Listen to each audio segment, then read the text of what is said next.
Well, good afternoon, YouTube. Um, I'm up here in the far pasture. Uh, I wanted to take some time and tell you guys the saga of the Septic, or the Septic Saga. How about that? Tell you the story of the Septic Saga. It began actually with the home inspection when we were buying this house.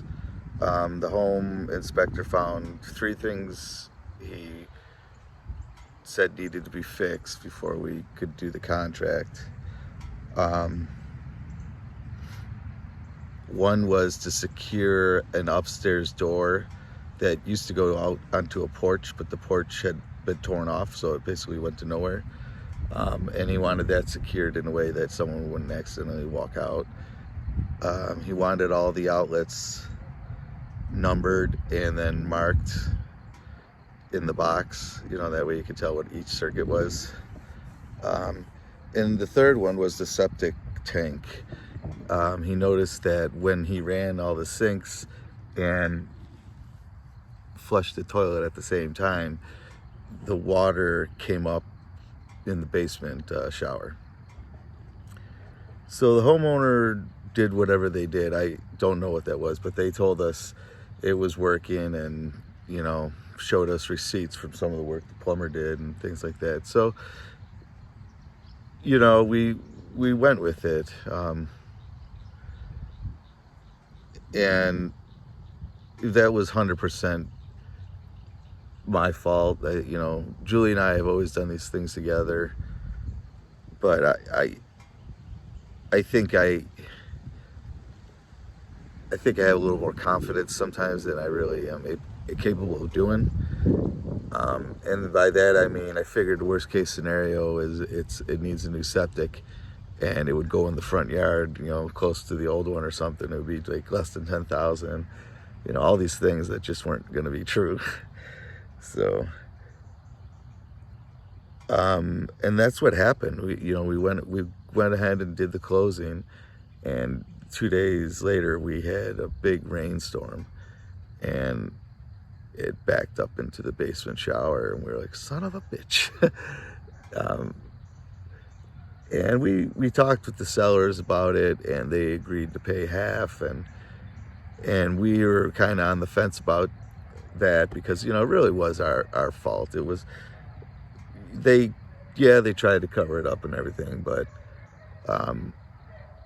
in hindsight, I'll probably never have a home inspector inspect the septic again. I'll probably just go right to it, a good septic contractor, and have him do the inspection for me. That I would have been way better off having done that, But hindsight's 2020. And again, I think I was just had my confidence. I was a little full of myself. I was getting a big ego, And we were desperate to move in somewhere down here so we could get started with helping with their mother and things. So dogs must be getting fed or something. They're going bonkers next door. So we began working with contractors to see what our issue was and see how it could be fixed, if it could be fixed. And we had a lot of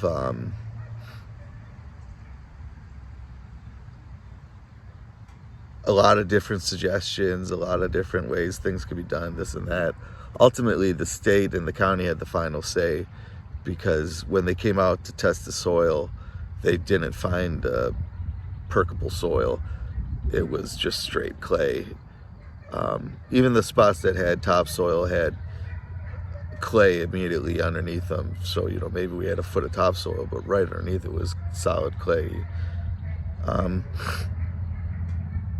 So they couldn't find anything close to the house, and where he did find high ground and ground that would suit it was way up here in this pasture. So what we're going to have to do, the system is going to have to go we'll have our septic tank coming out of the house, going to a holding tank. From that holding tank, the liquids get pumped out to a second holding tank up here near where I'm sitting. And then from that holding tank, it goes out to the drain field, and it'll just periodically douse the field, and it gives it time to perk through and things like that.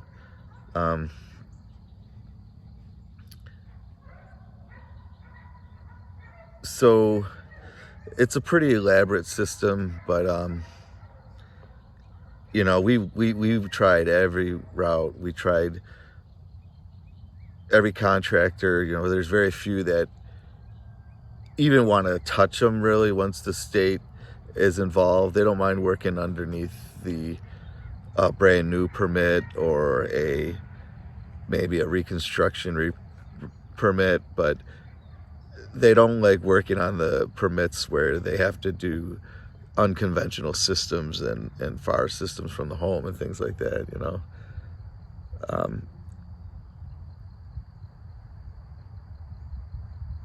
So it was just actually, I think today's, no, excuse me, 3 years was a month ago, March 29th. We landed in the house, and it's been a problem since. And it you know, Julie and I were very frustrated because the estimates were really high. The first estimate was $38,000, and the second estimate was $25,500. The third one was a little more, but it wasn't the guy we wanted to use, you know. So that's what it's going to cost us, $25,000. And you know, I've been riding this one for a few weeks now, a few months, trying, like I said, to find a way to make it work or rebuild it or anything we could do to avoid paying this kind of money out. But it's not going to happen. And in the big scheme of things, we'll make $25,000 back on the sale of this home, no problem. So it bites into that. When we ultimately sell, we'll have less gain. But one, we couldn't have sold the house with the septic how it is anyhow. Not honestly, and I wouldn't have felt good about doing anything other than doing it honestly. Try to think what the other situation was, but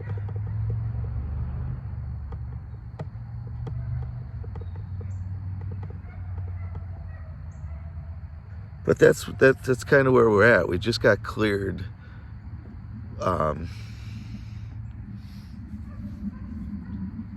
We were able to get 2 permits from the state and the county.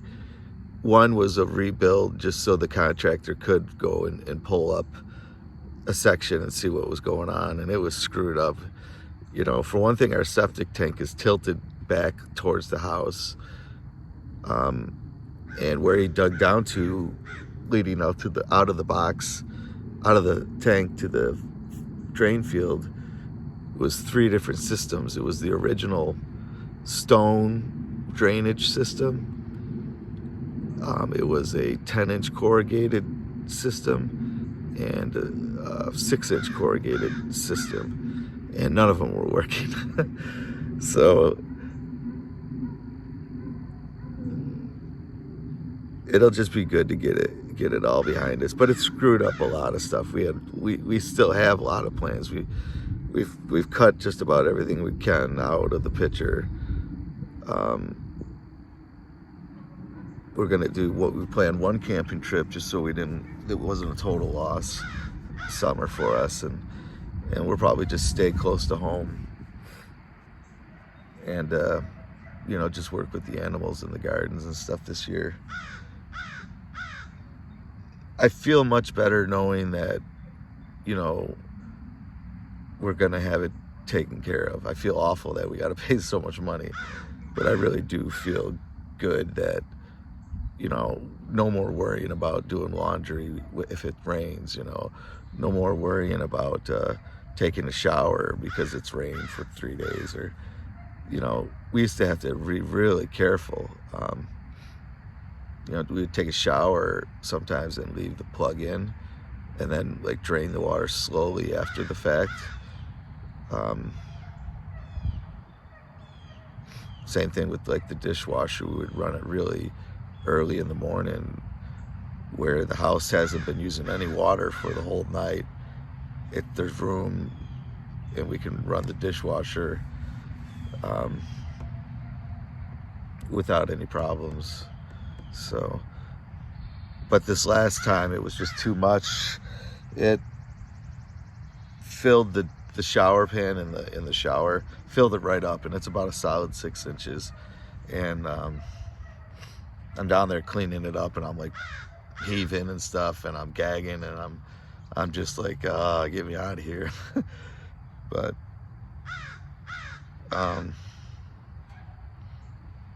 like I said, though, it's good to see daylight at the end of the tunnel here. This guy that is gonna do it for us really is just one of those professionals in his trade. Like, he was doing things and making observations that none of the other ones were catching, and he gave me an example. We showed him where the drain field was, and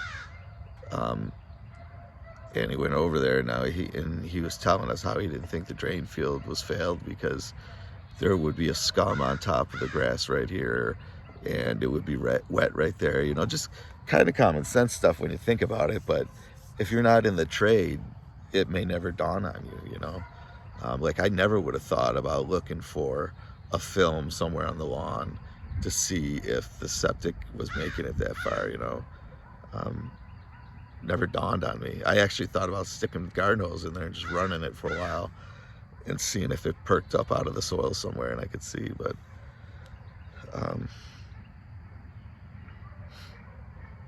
so that's the septic saga. It's looking like it's coming to an end here, and we'll be really, really thrilled when it is, because I got to tear out most of the basement now anyhow.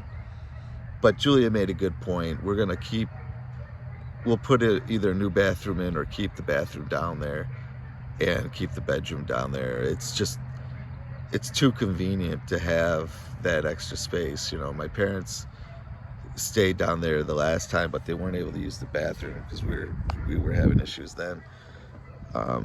If they ever did make it down here again, it'll be nice that have everything squared away where they could stay and be comfortable. Same thing with Julia's mother. She stayed with us for, oh boy, I think like almost 6 months the year she got divorced. And if we could have had the basement room, then it would have been, I think she would have been much more comfortable, because it's downstairs and you could be a little noisier and not wake people up and things, and vice versa. You could be upstairs and not really disturb the person downstairs very much. So yeah, $25,000, and the bank okayed us a small loan, and then we applied for a grant that's going to cover some, but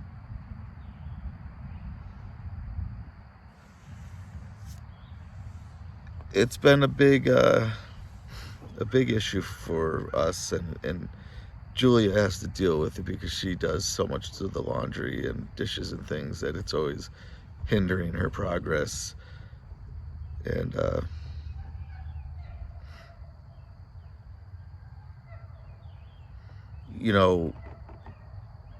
well, it'll just be great to have it all squared away.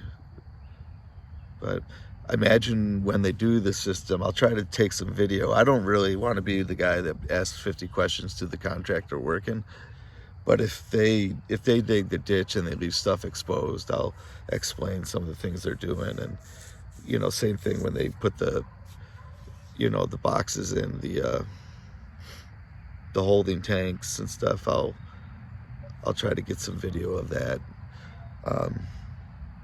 What I thought I'd do right now is I'm gonna start another video, and it'll be the ride from where the septic is gonna be down to where the septic is now, and it'll just to give you guys a little bit of an idea of what the distance is that we're traveling. It's pretty. I'd venture to say it's probably one of the farthest systems this guy's put in. The inspector said that it's one of the biggest ones that he's ever issued as far as a permit goes, distance. So, that'll be, I'm sure it'll be worthwhile to take some pictures and stuff and share them with you guys. But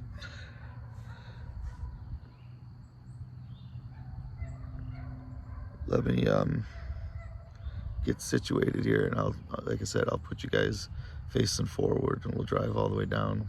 Just show you the distance it is. All right. Well, I forgot to hit the record button as I came down from. So right here is where the old septic is. You can see all the dirt that they turned over when they did the inspection last week. They'll have to come through the front yard because the backyard it's too cut up for them to go around things. And he said he was going to try to go parallel on the ditch side and put it, somewhere in there, right on the edge of the driveway or whatever. And this will come all the way down up to the barn.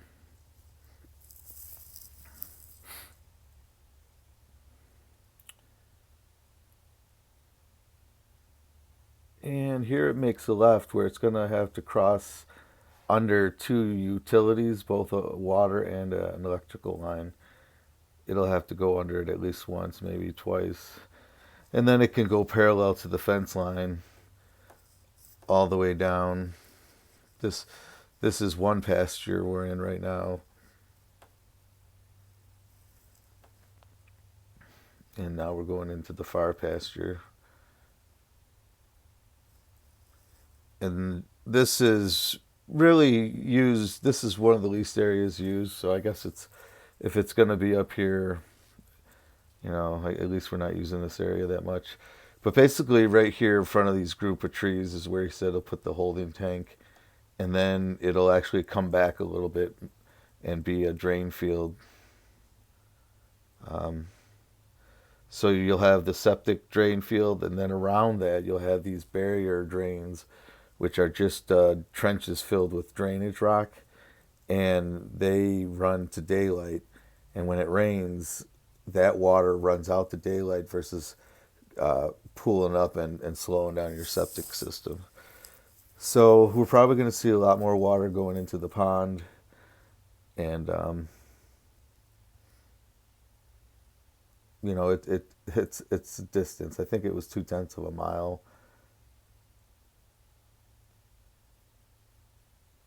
But it might have been a little more. My thing only goes intense. So if it...